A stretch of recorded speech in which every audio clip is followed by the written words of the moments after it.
As we greet you from Ilford in London, in Britain, with Assalammualaikum wa rahmatullahi wa barakatuh. We have, mashallah, a gathering of people from so many different countries. Nearly everyone is from a different country here. And this is part of the miracle of Allah's deen, but it attracts people from so many parts of the world. And we have a very important subject to share with you today. It's not the first time that I'll be speaking on this subject, but the young ones are growing up. And so we have to repeat for those who've never heard it before. Our topic is on Zulkarnain, Gog and Magog, and the second qarn of Qarnain. And if a subject is mentioned in the Quran, then proper methodology is we must build our understanding of that subject from the Quran. Why? Because Allah says of the Quran that it is absolute truth. وَإِنَّهُ لَحَقُّ الْيَقِينِ. That this is absolute truth. The hadith is not absolute truth. Indeed, our Prophet, Allah's blessing be upon him, prohibited recording his words. And it was not recorded for some 200 years after he died.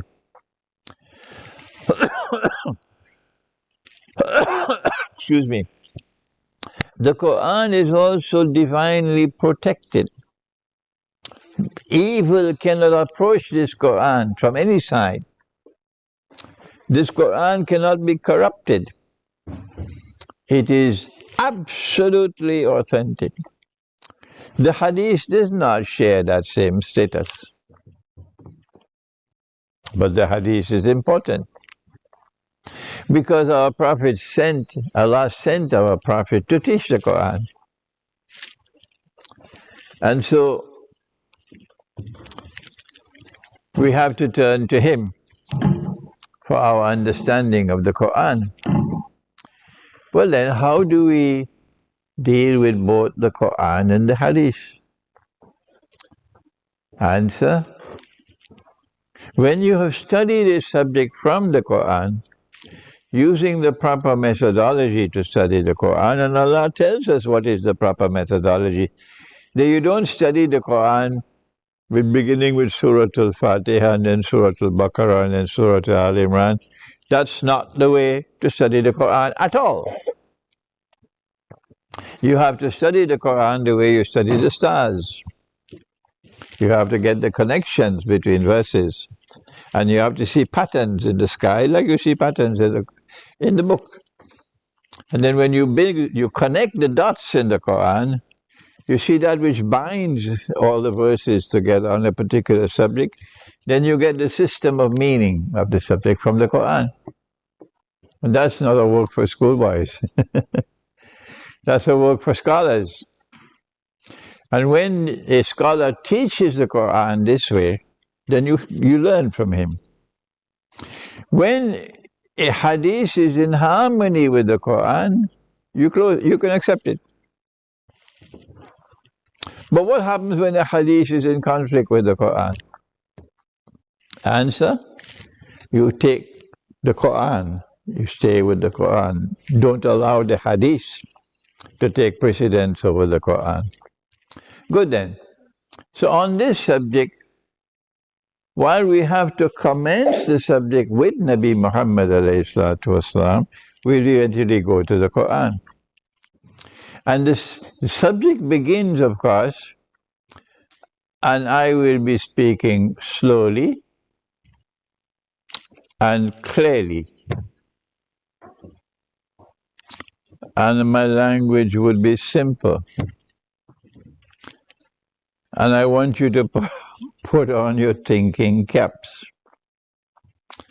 Because if I teach the subject clearly, slowly, simply, and you still don't understand, it's not my problem, it's yours. You have done something to your mind that you're no longer capable of thinking. That's not my problem, that's yours. I advise you to go back to the Quran, recite the Quran so that your Quran can cleanse your mind. Good.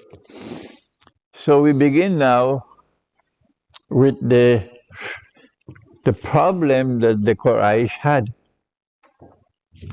That here was someone who was born in Mecca and who lived such an admirable life that they gave him the name Al-Amin, the trustworthy, the truthful, the trustworthy. You could depend on this man. And lo and behold, when he reached the age of 40, he then said that I am a prophet like unto Abraham and Moses, and you should not be worshipping these idols. You cannot put God in a temple. You must worship the one God, the God of Abraham. And this is false. So they decided we'll send a delegation to the city in the north, which is called Yathrib. Now it's renamed Medina. And let us ask the Jews, because the Jews have so many prophets, and the rabbis are there in Medina. Why is, as they say in French, la crème de la crème, the best of the rabbis, why are they there in this Arabian city? Good question, eh? Good question. So they send a delegation to the rabbis. How can we tell whether this man is indeed a prophet of the one God? And the rabbis responded, ask him these three questions which only a prophet can answer. One of the questions was about a great traveler who traveled to the two ends of the land. The two ends of the land. It couldn't be the two ends of the earth because there's no end to the earth. If you keep on traveling from London in one direction, just keep on traveling, you'll come back to London. And don't believe me? Try it out.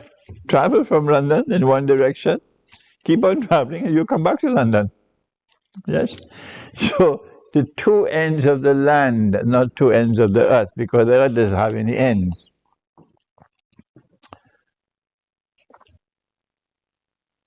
And when Allah responded to give the answer,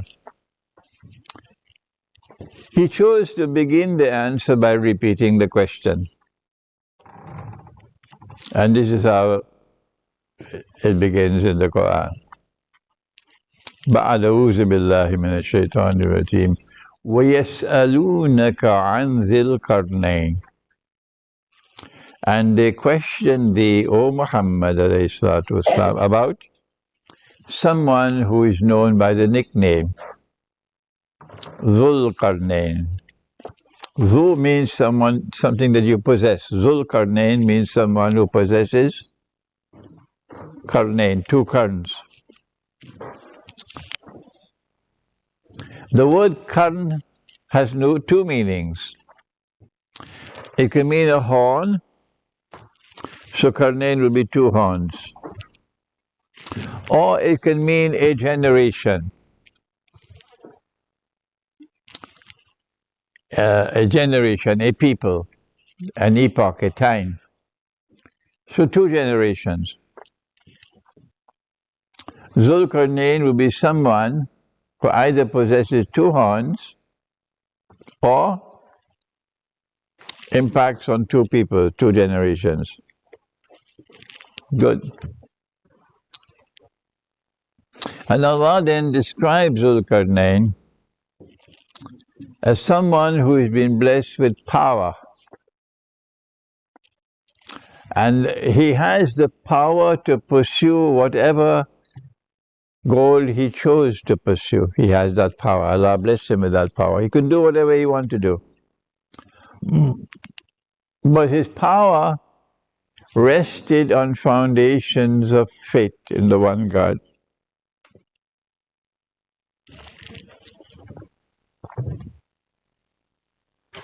So when power rests on the foundations of faith, how will power be used? Zulkarnain travels to one end of the land, the first journey, and it is in the direction of the setting of the sun. And the sun was setting, this is not literal, in a body of water which was dark and murky. Yeah? Commentators of the Quran, including Ibn Kathir, have identified that body of water as the Black Sea. And if you know your geography, you'll know that Crimea is in the Black Sea, and Crimea commands the Black Sea. So Crimea has a very important place in eschatology. When he reached to the Black Sea, he met a people there, and Allah then spoke to him. Did you hear that? Allah spoke to Zulkarnain. I don't have any evidence that Allah spoke to the Greek Emperor Alexander. If you have the evidence, present it on Judgment Day. I don't have that evidence. I don't have the evidence that Allah spoke to an Iranian, a Persian emperor named Cyrus or Darius. If you have the evidence, fine. On Judgment Day, you present it. So I do not identify Zulkarnain with any historical personality. This is my decision. You want to do it, go your way and leave me alone, please. So when Allah said to him, how are you going to deal with these people? When power rests on the foundations of faith, how will power be used? That's the question. And Zulkarnain replied, and he said, those who are guilty of wickedness, of oppression, injustice, zulm, I will use my power to punish them. And so when power rests on the foundations of faith, power is used to punish the wicked and the oppressors and those who are unjust. And then he went on to say that when I am finished with them and they return to you, you will also punish them. And so when power rests on the foundations of faith here on earth, there will be harmony between here, below, and there above. What a wonderful world that will be. He then went on to say that those who have faith and who are righteous in conduct, I will treat them nicely and reward them. So when power rests on the foundations of faith, those who have faith in the Lord God and who are righteous in their conduct have nothing to worry about. No. They will be protected and they will be treated nicely and they'll be rewarded. This is the first journey. And if the end of the journey was at a body of water named the Black Sea, then the other end would have to be at a body of water. And which body of water is it? Which one? Caspian Sea. Good. I'm happy to see you have your thinking caps on. So he then traveled in the direction of the rising of the sun. And he reached to the Caspian Sea, which is Azerbaijan, Armenia. And there he came across a people, لَمْ نَجْعَلْ لَهُمْ مِنْ دُونِهَا sitra. Sitr is that which covers. That which covers. Sitr. So he came across a people for whom we had provided no covering except that which was provided. No covering except that which was provided. Meaning, and now here is interpretation of the Quran, meaning a people living perhaps a primitive way of life. So how do you deal with people living a primitive way of life? If you are in a place called America, or what is now today called Canada, and you live the primitive way of life, well, not even the Lord God can help you, because a barbaric people will come without even an ounce of sympathy in their hearts, with a PhD in oppression, and will destroy you and enslave you, and yet go to church on a Sunday morning and worship their Lord. The primitive people who live such a beautiful way of life, they would not kill a bison, never, unless they wanted it for food.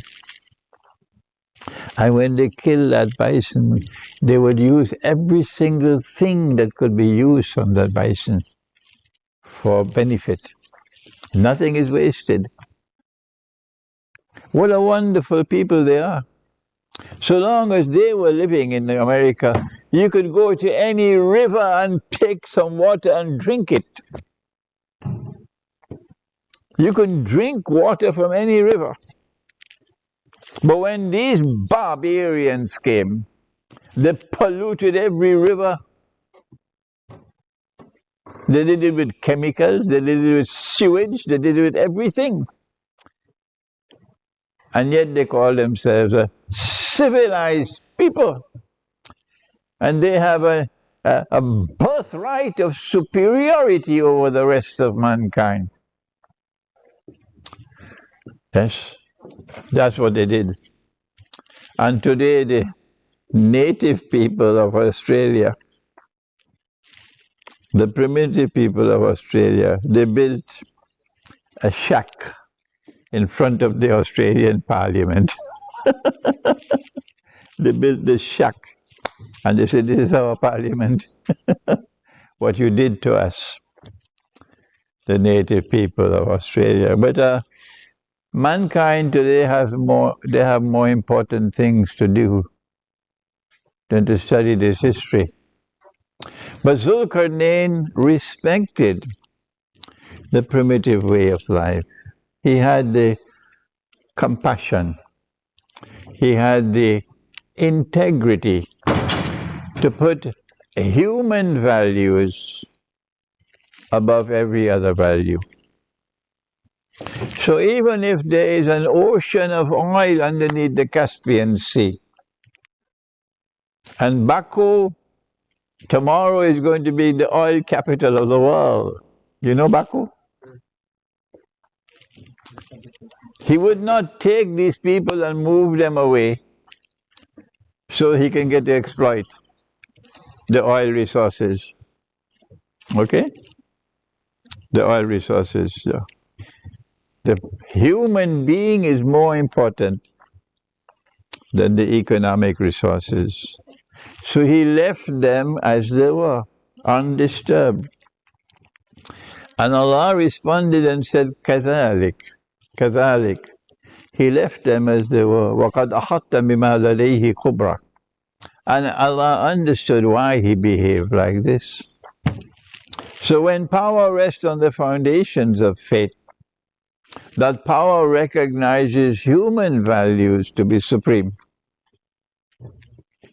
And a human being is an object of respect, whether he is so-called civilized or primitive. And his rights prevail over all other rights. Then Zulkarnain traveled in a third direction. But the rabbis never asked about that. But Allah knew that they asked about the first and the second journey, but they wanted to know whether our Prophet knew about the third journey. So Allah gave them the answer. And when he traveled on the third journey, he came to a pass between a mountain range. And if this is the Black Sea and that is the Caspian Sea, what is the name of this mountain range? Huh? Caucasus. The Caucasus Mountains. Okay? And the Caucasus Mountains, they stretch from the Black Sea all the way to the Caspian Sea, and there's only one pass in between. Only one. Anyone here from Georgia? No one from Georgia? Anyone from Azerbaijan? Anyone from Armenia? Anyone from Russia? Nobody, okay. We used to be part of Russia. Okay.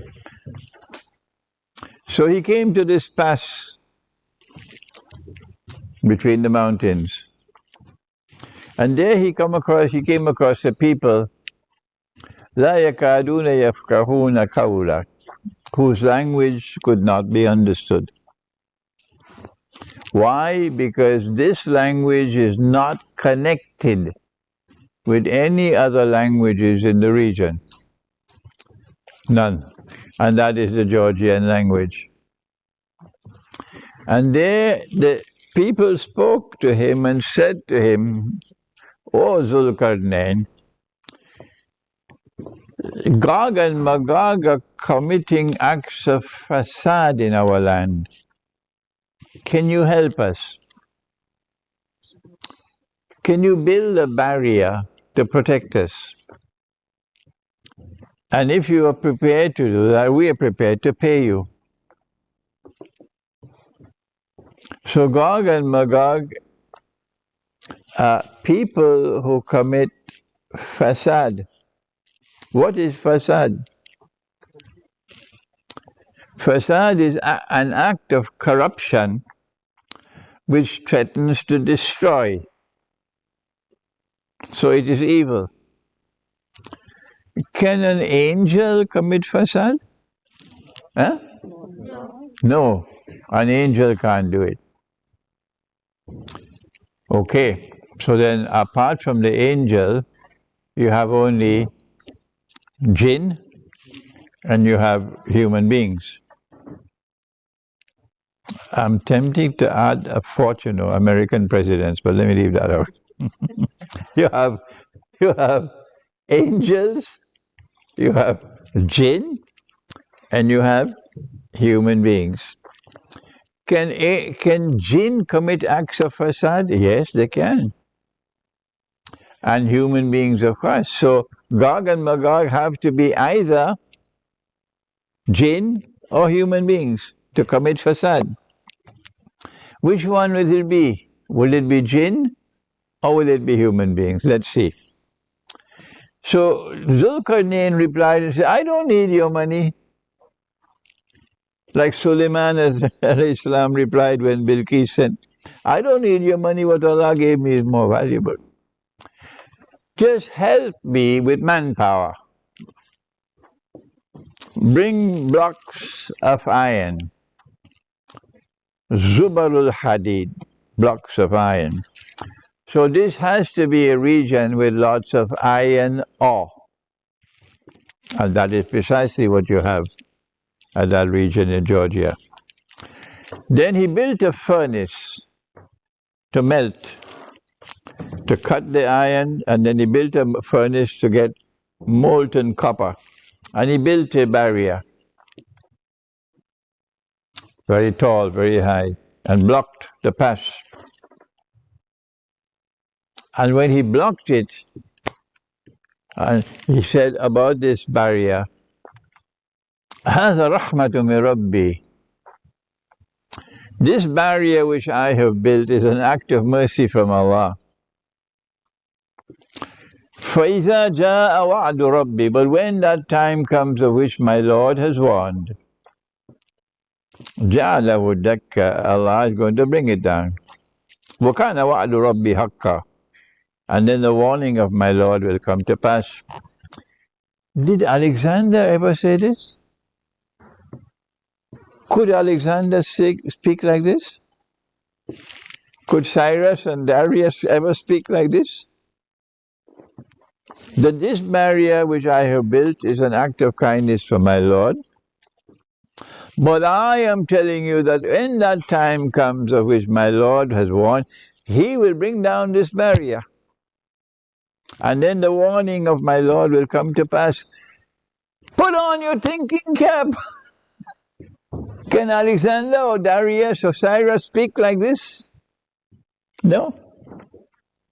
And yet so many of our scholars acting with intellectual recklessness have identified Zulkarnain with Alexander, with Cyrus, or with Darius. And when I try to teach, they will not listen to me. So what do I do?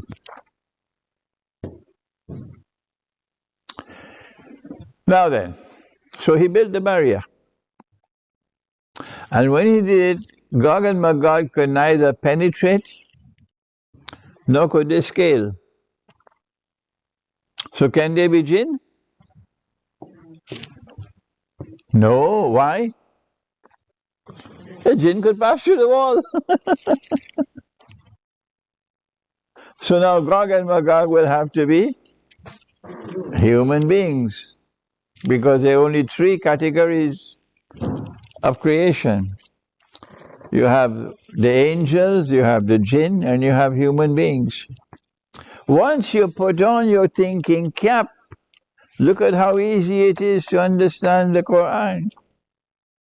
So you're not going to be expecting Gog and Magog to be living in the interior of the earth, and they have 4 pairs of ears and 6 pairs of head and all this kind of nonsense. Huh? Would you allow a fabricated hadith to take you on a ride? Or would you go to the Quran to learn to study the subject? So Gog and Magog have to be human beings. Why? Because they commit fasad. Is there anyone who differs with me? I know there are those who differ with me, but they're too scared to say so. So they'll remain silent. And when they go back home, then they'll blast me on the internet. But this audience today, I don't think you have such people with such low character. Gog and Magog are human beings.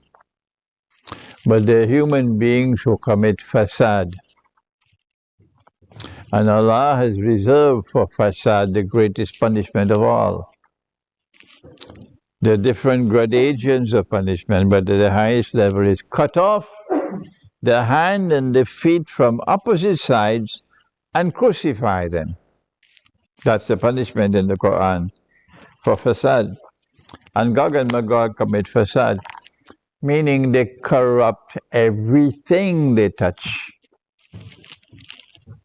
And the corruption is such, it's so dangerous that it threatens to destroy. They corrupt the political system, they corrupt the economy, they corrupt the market, they corrupt the monetary system, they corrupt the educational system, they corrupt the system of time, they corrupt the relationship between men and women, they corrupt a woman's role in society and a woman's role in a marriage, they corrupt it.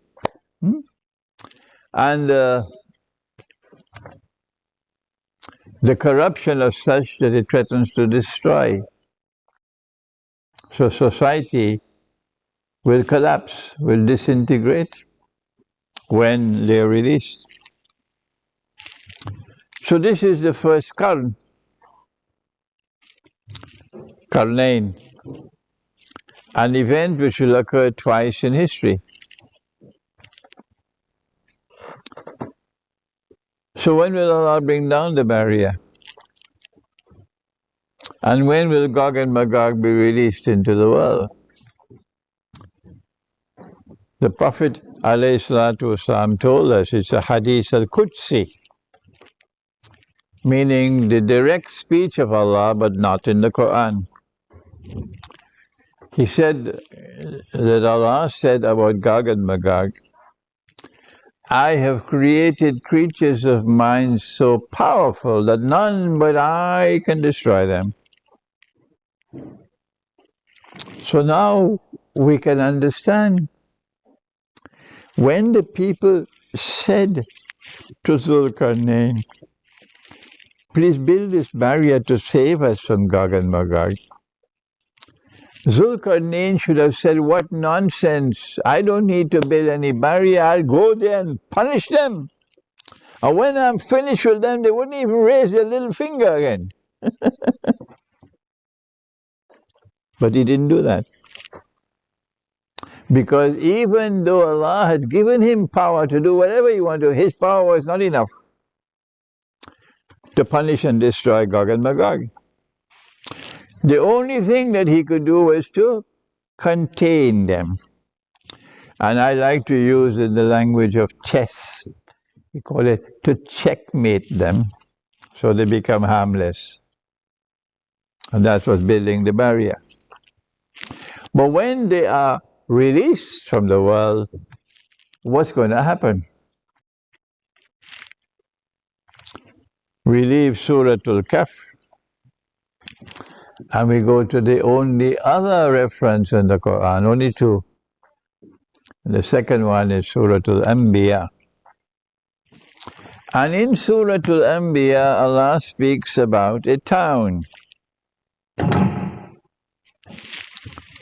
And he destroyed the town. He expelled the people of the town. And then he placed a ban on them that they could never return to this town to reclaim it as their own until Gog and Magog are released and they spread out all over the world. So now, put on your thinking caps. There is an event to occur in human history, and it will occur only once. Only once. That a people who have indestructible power, but whose power is godless, it rests on foundations which are godless, and who use power to corrupt and to destroy. These people will appear on the stage of the world, and they will spread out all over the world. And when they do that, they will control power in the world. And they will then bring these people back to that town from which Allah had expelled them. This will occur only once in history. It will be such a momentous event in history that if you can't see it, you're blind like a bat. You're really blind. You should send your mind to the laundry. Yes, if you can't see it when it happens. Let me repeat what's going to happen. When Allah brings down the barrier, then eventually a people will emerge on the stage of the world who will have indestructible power. No one can punish them. No one can destroy them. No one can fight them. And with this indestructible power, they will spread out all over the world and take control of power in the world. But they will use their power to corrupt, to commit fasad, to corrupt and destroy. And when they are spread out all over the world, they will then bring these people back to that town from which they had been expelled by Allah. Good? I wrote Jerusalem in the Quran 22 years ago. The book is at the back there. 22 years have passed since I identified the town as Jerusalem. And there's evidence to support me. Because our Prophet said, Allah's blessing be upon him, that Gog and Magog will be destroyed in Jerusalem. Allah will attack them as a biological warfare, attack them with something at the top of the spine. And they'll all fall down paralyzed, and by next morning they're all dead. Jerusalem.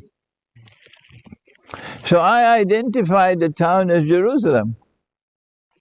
So who are those who had so much power, who used power to oppress and to corrupt, who spread out all over the world and took control of power in the world, and then brought the Jews back to Jerusalem to reclaim it as their own? Who did it? Answer: modern Western civilization. That's right. And I've been teaching this for 20-something years. And this is the truth.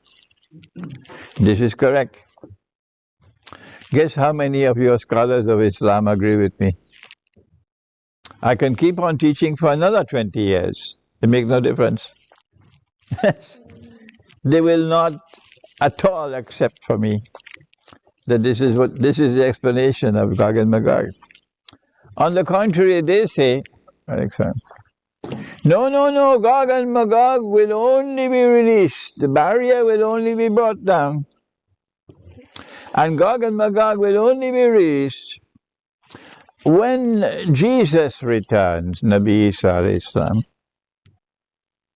and he kills Dajjal. Only then will Gog and Magog be released. Okay, if the barrier is still standing, let's go and find it. Huh? If the barrier is still standing, let's go and find it. That's the Black Sea there. This is the Caspian Sea here. This is the Caucasus Mountains.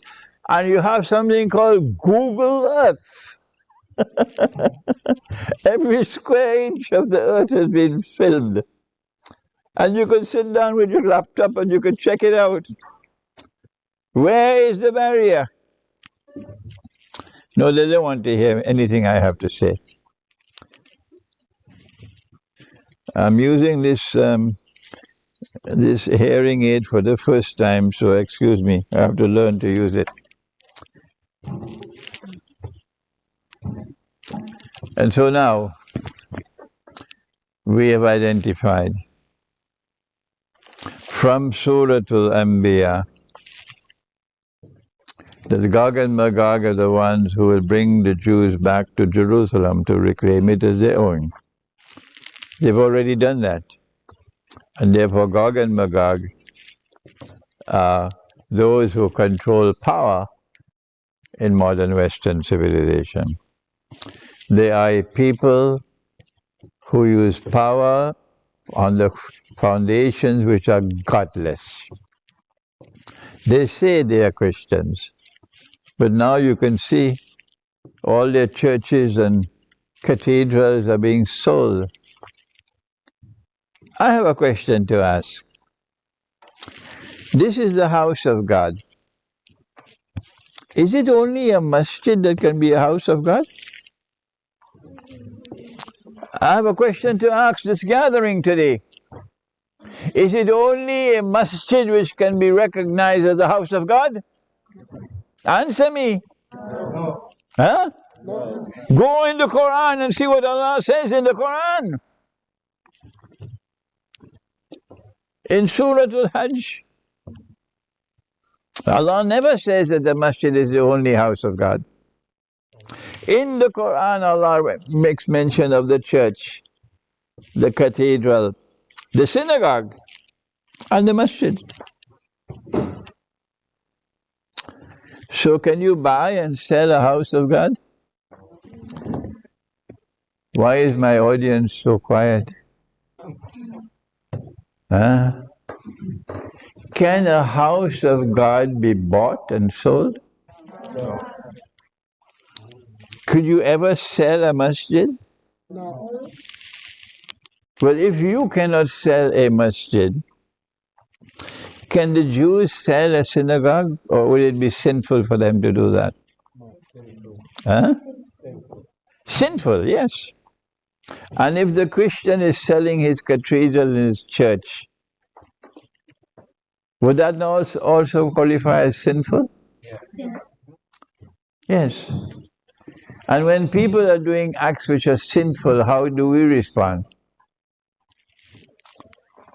The Prophet said, Man ra'a munkaran falyughayyirhu biyadihi. Whosoever sees something that is sinful, change it with your hand. He didn't say go and buy the church. He said change it with your hand. Stop them from selling the church. Stop them from selling the synagogue. Change it with your hand. وَإِن لَمْ تَفْعَلْ And if you cannot change it with your hand, then change it with your tongue. فَيُغَيِّرْهُ بِلِسَانٍ And if you cannot change it, you're talking and they wouldn't listen to you, they're still selling. فَبِقَلْبِهِ Then detest it with your heart. But that is the lowest stage of faith. So what do we say about a people who abandon? Number one, change it with your hand. Number two, change it with your tongue. Number three, change it with your heart. And they collect the money and they go and buy the church. And they declare it's a masjid. Do you know any scholar of Islam in Britain who has condemned this? Is there anyone? You don't know anyone? None. And yet, this is shameful and disgraceful to sell and to buy the house of God. You will not do it for a masjid, but you will allow them to do it with a church and a cathedral. And you go and buy it and then transform it into a masjid. This is the state of intellectual poverty, disgraceful state of intellectual poverty of the Ummah here in Britain and in other parts of the world as well. And so now, we have identified Gog and Magog. And there are people who have power, but their power rests on foundations which are godless. And they use power to oppress. And they control power in modern Western civilization. Oh, good. So now what remains is, since it is Qarnain, and we know about the first qarn, because that's in the Quran, when will the second qarn comes? Because when the second qarn comes, Gog and Magog will once again be contained and checkmated. This is a very not only interesting part of the subject, but this is the frontier of knowledge. When you reach here, you've reached the frontier of knowledge. And if Allah blesses you, I hope there will be those coming after me who will extend the frontiers of knowledge. It certainly is not going to come from the Darul Ulum.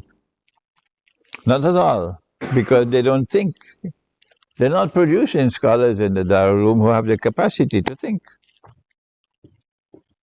So when will the second qarn comes? My answer is, if the first qarn was geographically located in the region of the Black Sea, then I will look to the region of the Black Sea for the second qarn. And when I see power emerging in the region of the Black Sea, and that power rests on the foundations of faith, and that power is resisting the oppressor,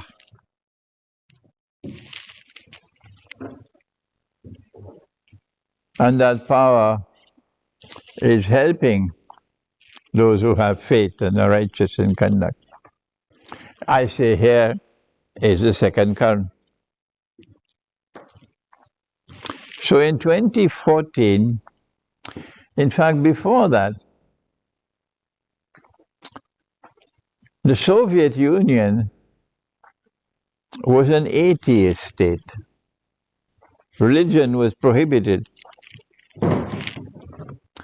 And the Soviet Union oppressed the priests, the Christian priests, and also imams, the Muslim imams, for 70 years. But during those 70 years, the Soviet Union was transforming Russia from an agrarian economy to a modern industrial state, and transforming the social system from serfdom to a modern state, and building Russia as a scientifically and technologically advanced state. Indeed, the Soviet Union became a superpower, capable of challenging the West. So Allah used a zalim to fulfill his purpose. وَمَكَرُوا وَمَكَرَ اللَّهُ وَاللَّهُ خَيْرُ الْمَاكِرِينَ. You have to put on your thinking cap to be able to understand this. As soon as the Soviet Union collapsed and folded its tent and disappeared into the darkness of the night, guess what happened? Russia began to return to her Orthodox Christian heart, the spiritual heart. That process of return has not as yet been completed. I know that.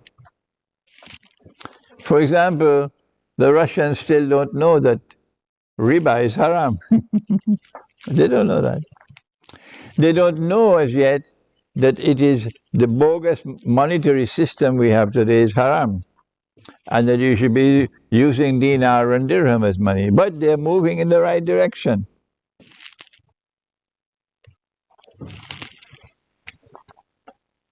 And then something dramatic happened.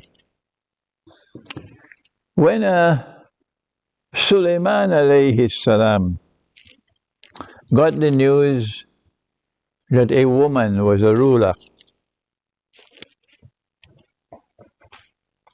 and that she and her people were worshipping the sun, did Allah create women to rule?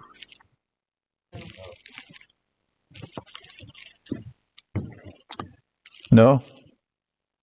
Simple. In the Quran it says, "Ar-rijalu qawwamuna 'ala an-nisa." That men have a responsibility to maintain and to guard and protect women.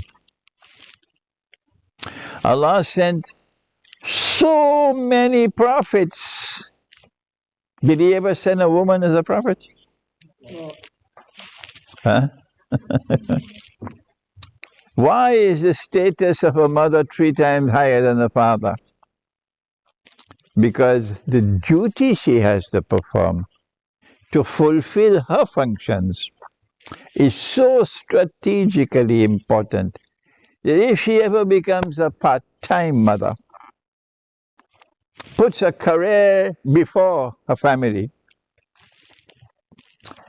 the world will be filled with criminals and drug addicts and children engaged in sexual promiscuity. You'll have a collapsing society when the mother fails to be a mother. So Suleiman was so angry at this news. He sent a message, come to me in submission. They decided to send some gifts. He refused it. He said, I'm coming. Then he asked his court, who can bring me a throne? The throne was a very precious throne, beautiful throne. Why did he ask for the throne? Before she should come to me, I want to bring the throne. Why did he ask for that? What relevance is there? How is it connected with this? A woman ruling over a people and worshipping the sun. Good question. An ifrit from amongst the jinn, remember the jinn have to work for Suleiman. He said, I can bring that throne before you rise from your court. It is 2,000 kilometers from Jerusalem to Yemen. How is he going to bring this throne over that distance in so short a period of time? And then someone who had the knowledge of the kitab, he said, I can bring that throne for you before you can wink your eyes.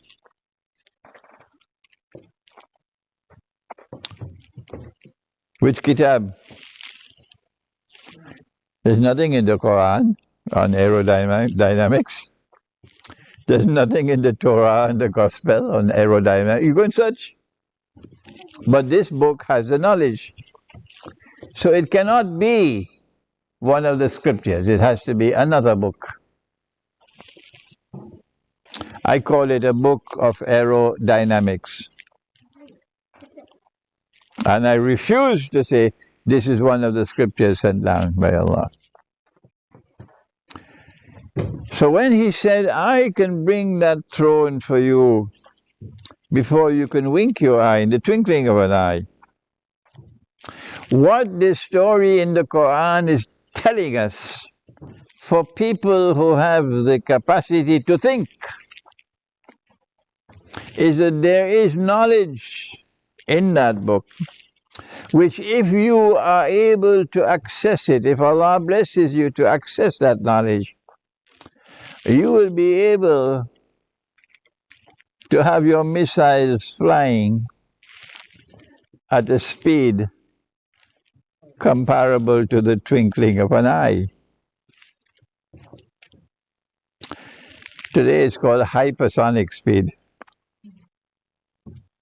And as soon as the Soviet Union folded its tent and fled away and disappeared in the darkness of the night, Allah blessed Russia.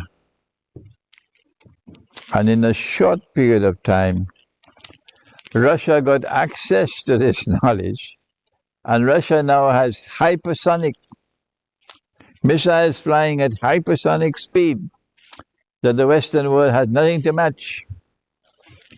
So that a president of Russia could say today, we can destroy the whole of the United States of America in half an hour. And when Russia speaks, you better listen. You better listen. And so when Russia recovered Crimea in 2014, I was in Malaysia. I said, it's time for me to celebrate. It's time for me to celebrate. Because power had returned to the region of the Black Sea. And it was power resting on the foundations of faith. And now we're seeing that power being used to resist the oppressors of the world. And Russia is constantly warning and warning and warning. If you continue like this, you're taking the world to nuclear war. The warning has been given several times. And if nuclear war takes place, this is the second qarn of Zulkarnain. This is my view. What will happen in that war? What is going to be the result of that war? First of all, you have to get answers from Surah Al-Rahman, and then answers from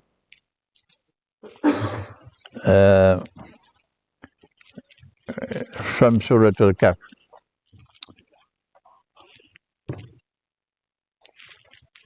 In Surah Al-Rahman, it is strange that Allah should repeat one ayah 31 times. فَبِأَيِّ آلَاءِ رَبِّكُمَا تُكَذِّبَانِ. Is this by accident?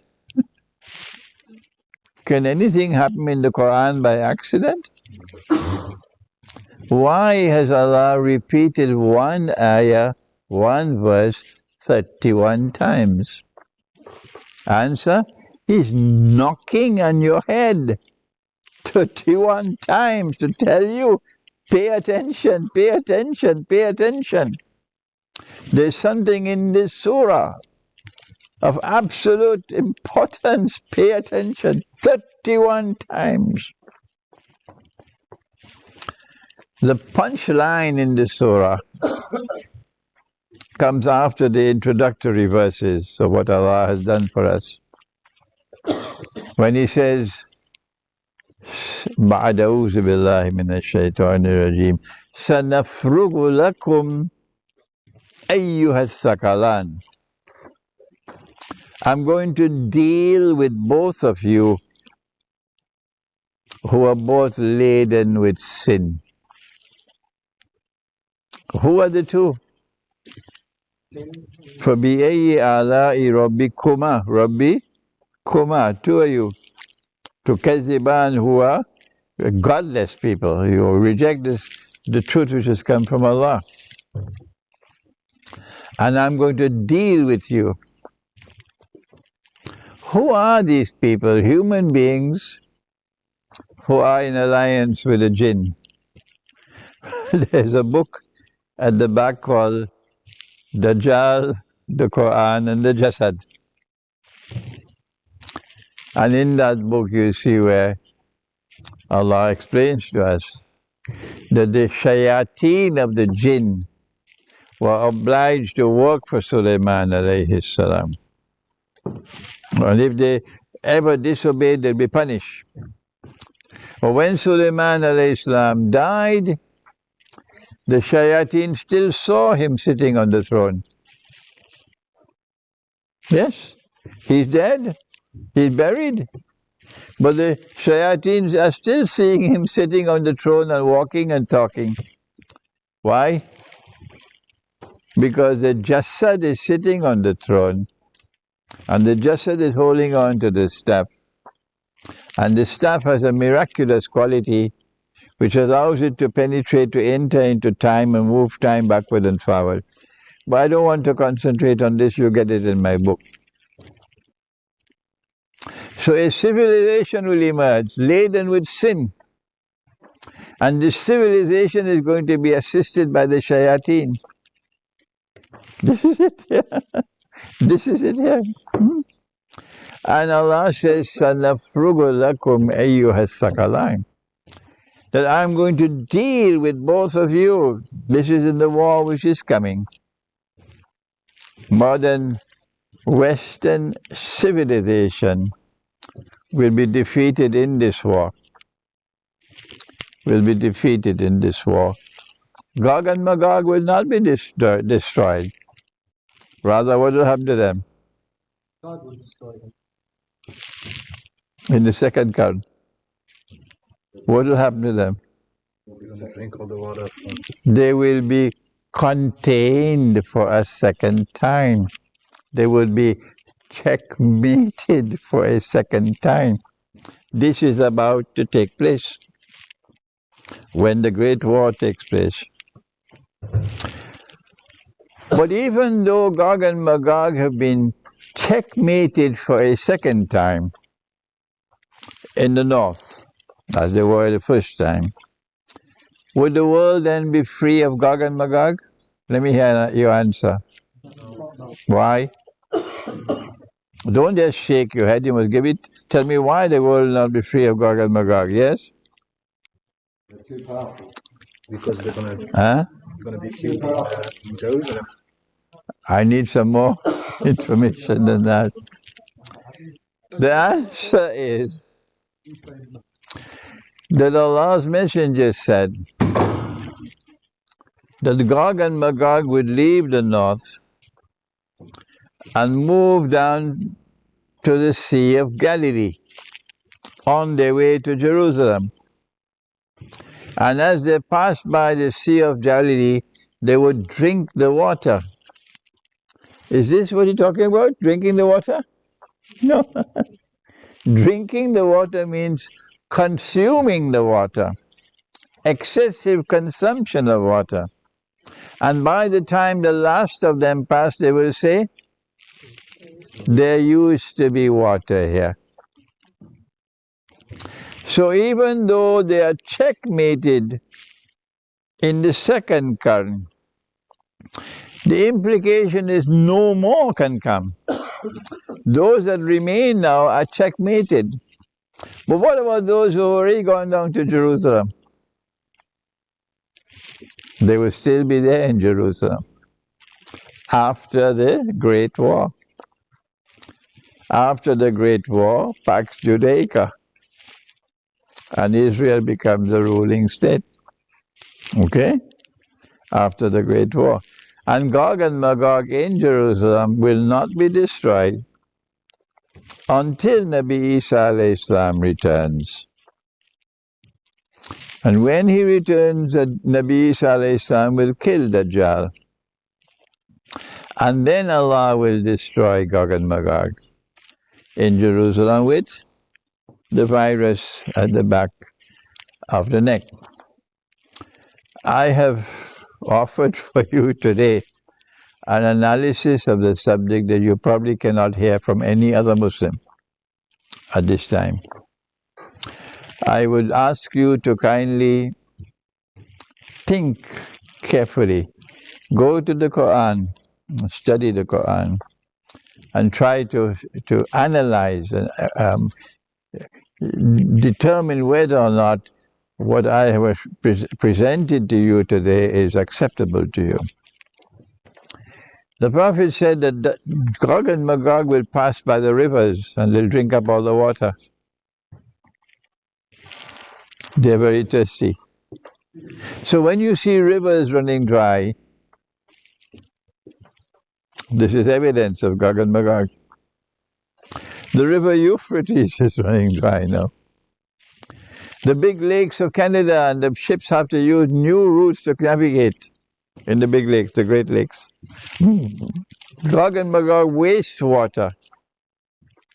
And this is the amount of water you're supposed to use in wudu. Look at my...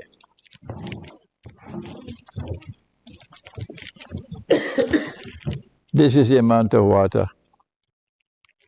to be used in wudu. The amount of water that can go here. Good? How many people use this much of water today? They open the tap, and the tap is flowing. And at the time they finish their wudu, they've used about 30, 40, 50, 100 times the amount of water you're supposed to use for wudu. Okay? Gog and Magog pollute water. In Medina, in Mecca, they will go early in the morning before the light comes to do their numbers. They would dig a hole, they'll bury it. and they take some water to clean themselves, including our Prophet and his wives. So this was a very sensible way of disposing of human waste because it fertilized the land. But today we said, no, that is a barbaric way. We have a better way. We take all the sewage and we pump it into the sea, and we pump it into the coastal waters, and we pump it into the rivers, and you call that progress. Here's an example of Gog and Magog, the link with water. One more and we'll finish. The Prophet said, alayhi salatu wasalam, and the hadith is located in Sahih Bukhari, لَتُحَجَّنَّ الْبَيْتِ, you will continue to perform the Hajj, and you will continue to perform the Umrah, بَعْدَ خُرُوجِ يَأْجُوجَ وَمَأْجُوجَ, even after Gog and Magog have been released. The Hajj and the Umrah will continue. But then he said, لا تقوم الساعة حتى لا يحج. The last hour will not come until the Hajj has been abandoned. No more Hajj. When will that happen? Most likely in the Great War. Because after the Great War, Israel wants to take over from the United States as the next ruling state. Can Israel take the chance of all the Muslims gathering in Mecca for the Hajj while Israel wants to become the ruling state? No. This will be too great a danger for Israel. So the Hajj will have to be abandoned, and as Israel already have their peoples ruling over Saudi Arabia. So the Hajj will probably be abandoned after the Great War. And that's just around the corner. And the Prophet said that if the Great War takes place and Hajj is abandoned, then that is the proof. Gog and Magog have been released a long time ago. Did you understand this? No? The people will continue to perform the Hajj and the Umrah even after Gog and Magog have been released. But the last hour will not come until the Hajj has been abandoned. So if the Hajj is abandoned, no more Hajj, then the implication is that Gog and Magog have been released long ago. Have you understood it now? Still haven't understood it? Well, then it's not my problem, it's yours. Yeah? So we're going to stop now, and you can put your questions in writing, and inshallah we'll try to answer you.